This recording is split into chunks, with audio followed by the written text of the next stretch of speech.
EASIT, Easy Access for Social Inclusion Training. This Unit 4, The Profession, Element 2, Interpersonal Skills. Interview with a translation provider. This video shows an interview with Nils Wöbke, who is the head of the Bureau for Accessibility in Mecklenburg-Vorpommern in Germany.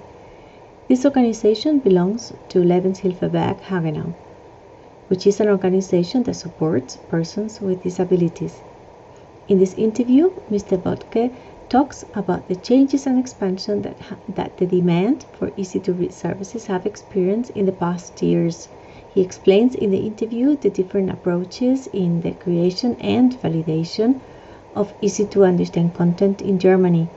Lastly, he reflects on the possibilities and limitations of easy-to-read and easy-to-understand language in audiovisual content. Let's watch the interview now. Hello, my name is Rocío Bernabe Caro. I work at the Internationale Hochschule SDI München in Germany, and it is a pleasure to be here today to interview Mr. Wöbke. Good morning, Mr. Wöbke. Yeah, good morning, Mrs. Bernabe. Thank you for the invitation. Yeah, many thanks for being with us here today. Mr. Wöbke, could you please introduce yourself and your organization? Yeah, as you mentioned, my name is Nils Wöbke. I'm the head of Bureau for Accessibility in Mecklenburg-Vorpommern. The organization that it belongs to is called Lebenshilfe-Werk Hagenau. We offer accessibility products, for example, easy to read, understand information, or checks, usability checks within the group of peers that organizations are heading out for. Or, of course, we are giving seminars and workshops. And this is basically what we are doing. I have two colleagues with 20 hours a week that are working for the Bureau for Accessibility. And one of my colleagues is deaf. So, we kind of practice everyday accessibility. Yeah. In Germany, there are different approaches to easy to read, as well as different translation networks. For instance, your network, but also the one from Netzwerk Leichte Sprache, or the one from University of Hildesheim. What do they all have in common, or what are the differences? Yeah, I know pretty much all of them in a way. I used to begin in Hildesheim and took some seminars and workshops with Frau Maas as a teacher, and Capito is always also a member of the Easy to Read network in Germany. So there are some common ways that we share. Actually, I would say the goal, heading out for understandable, accessible information, that is what unites us, of course, and that we have peers, people, for example, with disabilities, with intellectual disabilities or learning disabilities, that prove the information result.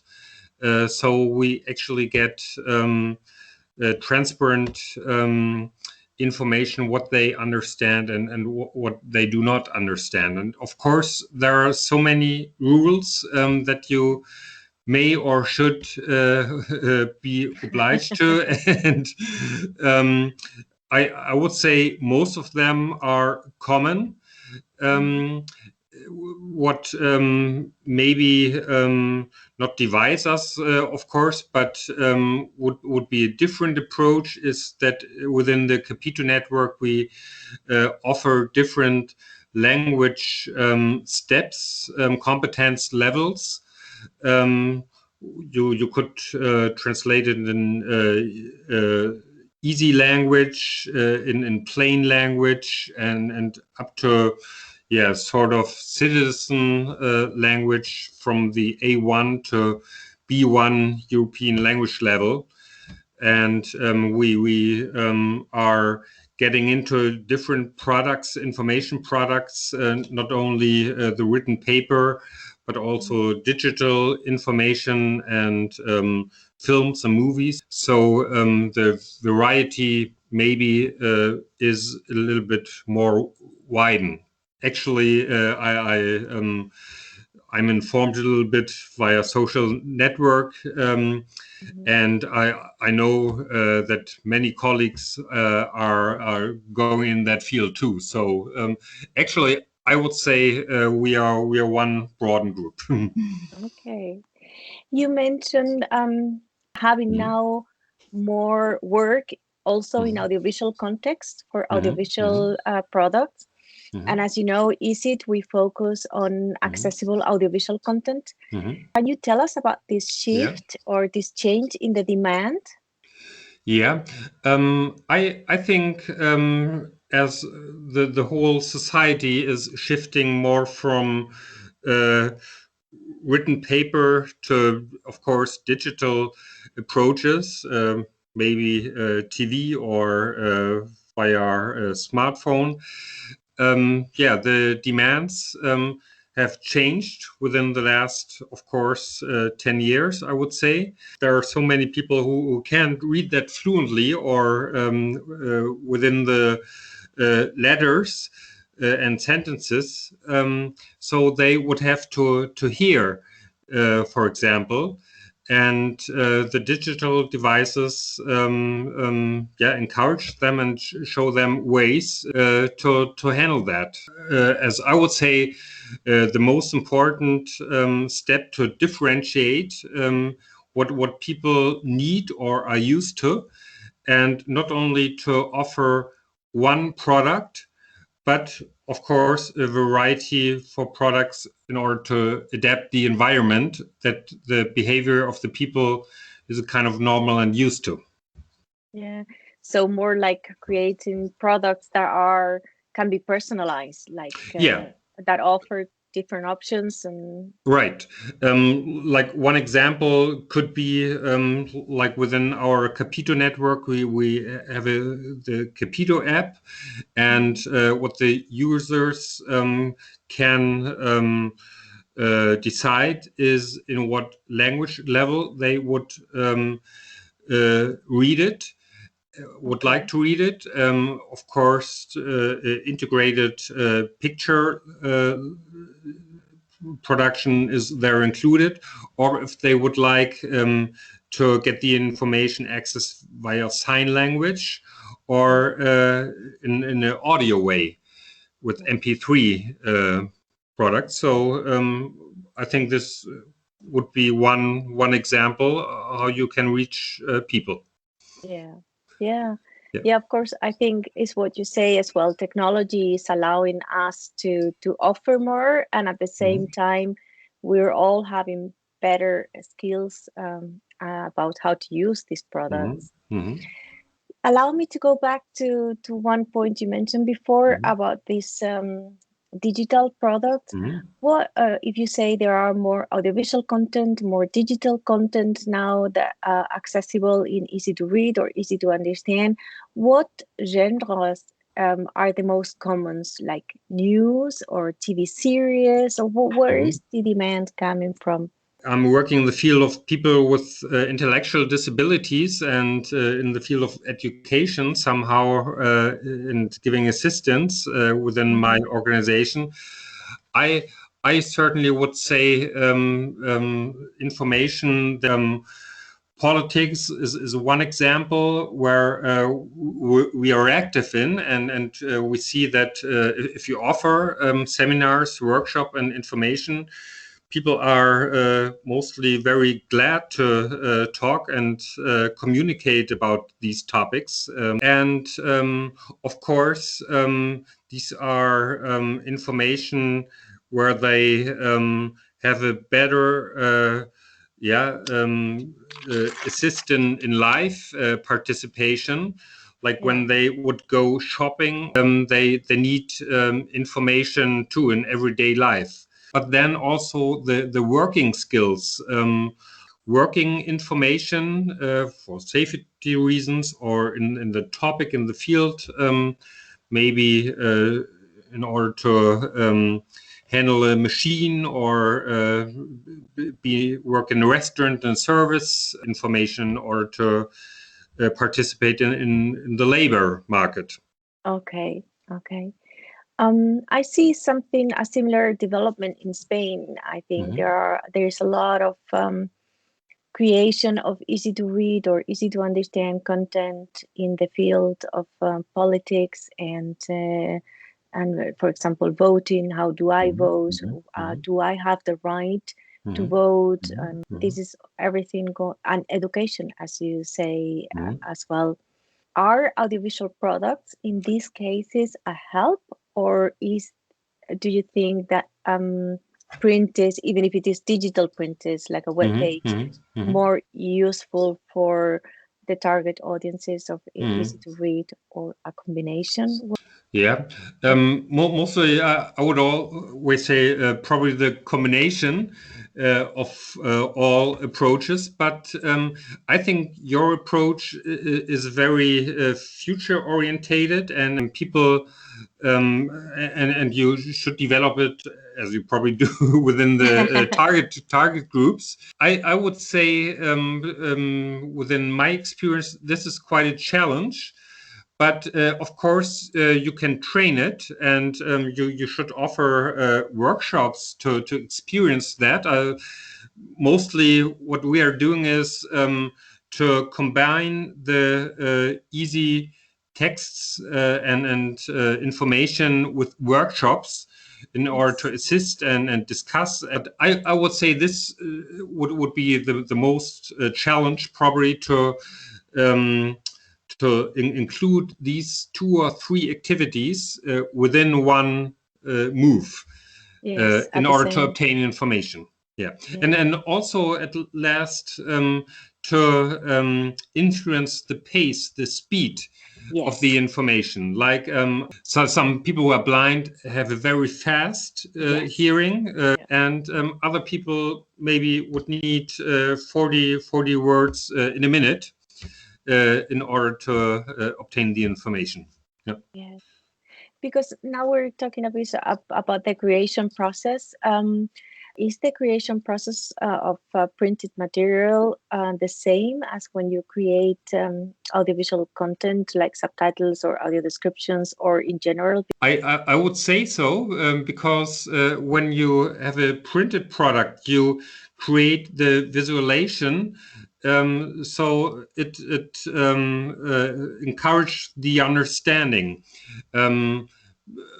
There are certainly different approaches, but when you have movies and you do the easy language translation afterwards and have subtitles, I would think that you have to make up different approaches. Where's the appropriate amount of information and the contrast and so on, and hearing, listening, and also the patience to keep on for maybe 30 minutes or so. I would say there should be good pauses and possibilities to stop and make a rest, or maybe some first introduction where the participant gets an overview somehow. Indeed, there is a lot that we're trying out at the moment, and different approaches. The idea of having introductions to the products, I think this is a great help. Because it is a matter of, it is an option, so whoever wants to use it will use it. I would say preparation in some way is needed when people don't have the experience. But I would say, first of all, they need some preparation in order to get used to that. Yes, I hear that involving the user of the information is very important in this context, isn't it? Yeah, for sure.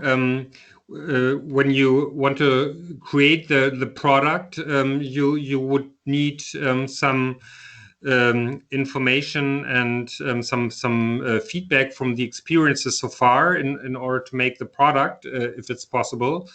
And of course, then within the production, you probably certainly need the backup and then after all too. So I guess it's not always possible to validate the content afterwards because this is very time consuming. I think it's not a matter of not wanting to do it, but do you maybe can you give us some examples where it was not possible for you to validate the content and maybe alternatives to get feedback?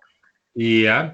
When we produce easy to understand information, we certainly would need the evaluation, the validation within our Capito standards. But sometimes there's less time, and then it's probably very important to be in contact after using the product. We nowadays create some podcast about politics and health issues by people with special needs. And we want to have the experience what the audience would think about it. So we can step into contact via WhatsApp and email to search for feedback. So I would say this is always very important. I guess when in these cases when you know it's not going to be possible to validate or to get feedback before it's published, I guess in these cases you really rely on the guidelines that you have, on the rules and stuff. Right. So. And you have, for creation, you have your own rules, and then there is these from Inclusion Europe. Yep. Do you use them all, or do you say, no, we just stick to some certain rules? Yeah. The Capito network rules are, of course, the closest for us because we got evaluated within the network. I've pretty many rules actually on my laptop, but there's certainly a routine. We try to see in most cases what is the audience. Okay. Is it just for a seminar for 50 people or so? We nowadays try to use the Capito app to make a variety of approaches.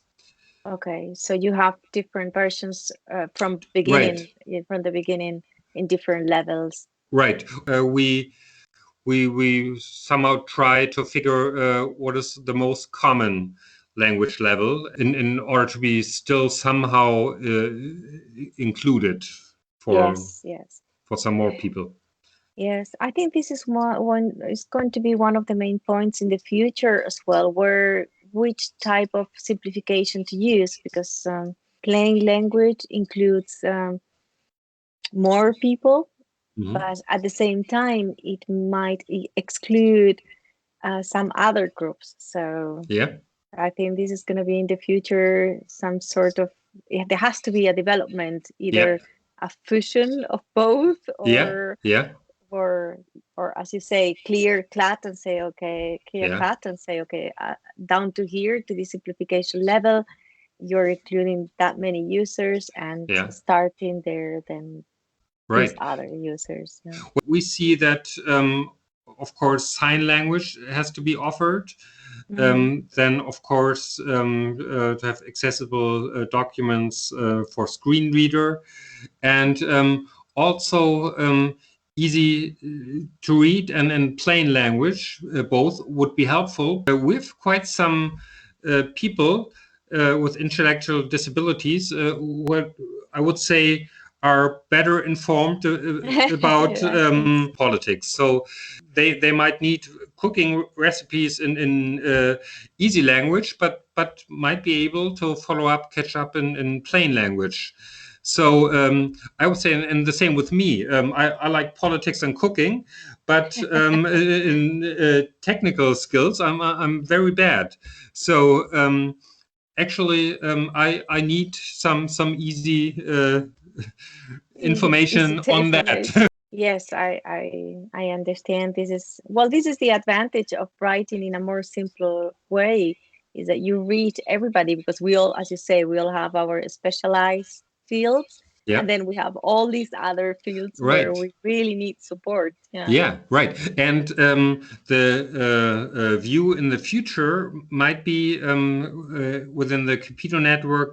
We are working about with a product that makes automatical translations. Oh, yes. And of course, this is still in the beginning, I would say, for now 2 years. Then people can decide if they would read it in easy or plain language. And of course, still the translators need to correct and to look upon that. Another side of this higher demand on easy to understand or easy to read text is the profession. There are new professionals, many people entering the field. Do you think it is possible to make a living out of this translation or adaptations? Well, it for some people probably it does. for others don't, because they are not have not the opportunity or access or the input to get into the networks. My experience is for now 4 to 5 years of Capito Mecklenburg-Vorpommern that it's hard. We need to earn about 700 euros a day. When we give seminars, it would work somehow, but when we make the information, then it's almost impossible to make it. When you offer accessible information and the translation is just one field of it, then it might work. But only translating, this is very hard, I would say. So more diversification, if you're a translator entering the field, like offering easy to understand content should be one option, but not the only, especially at the beginning. Right. And in Schleswig-Holstein, there are 10 to 12 organizations or people who are doing that.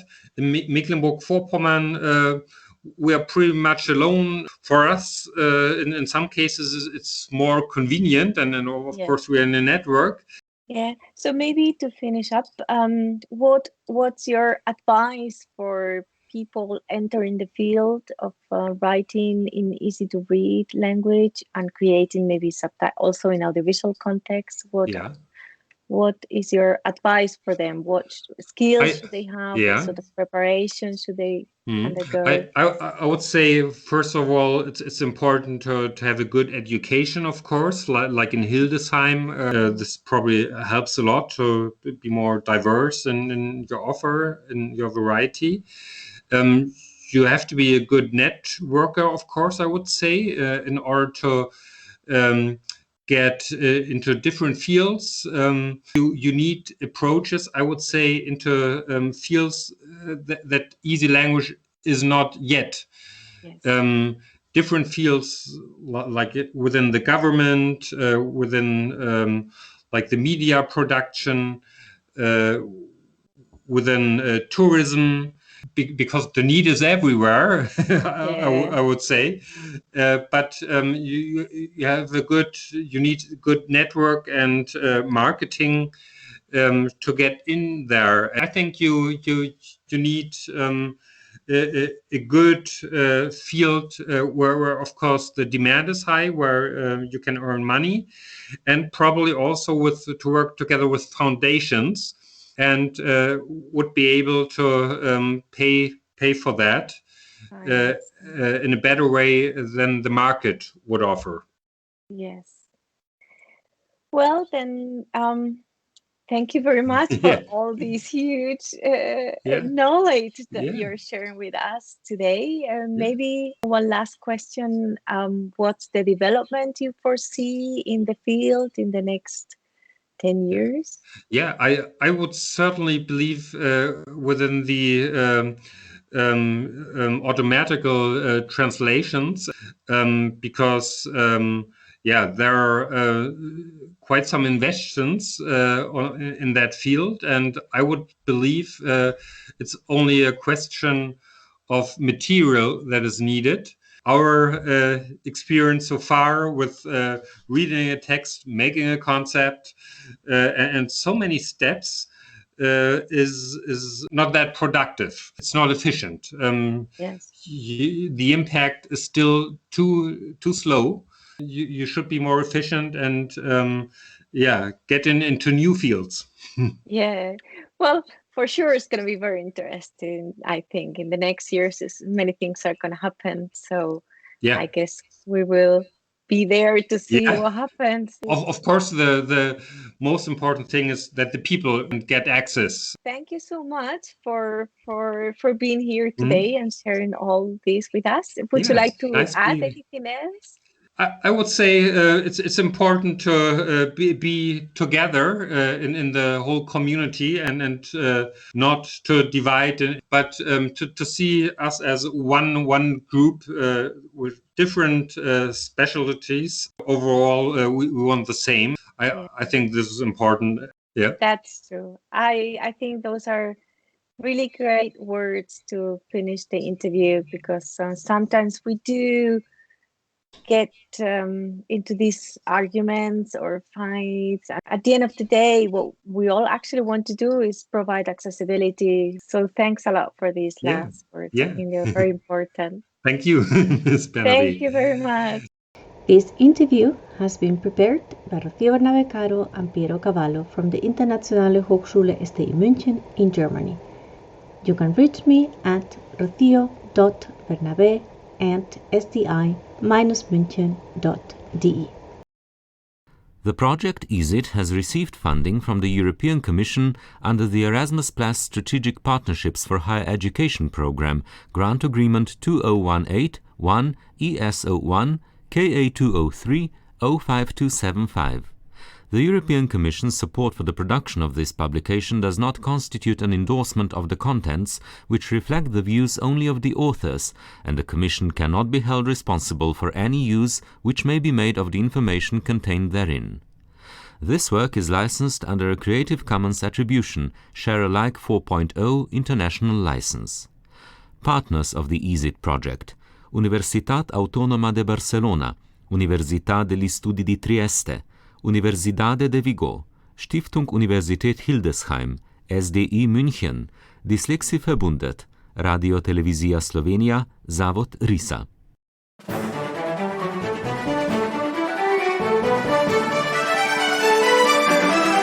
EASIT, Easy Access for Social Inclusion Training.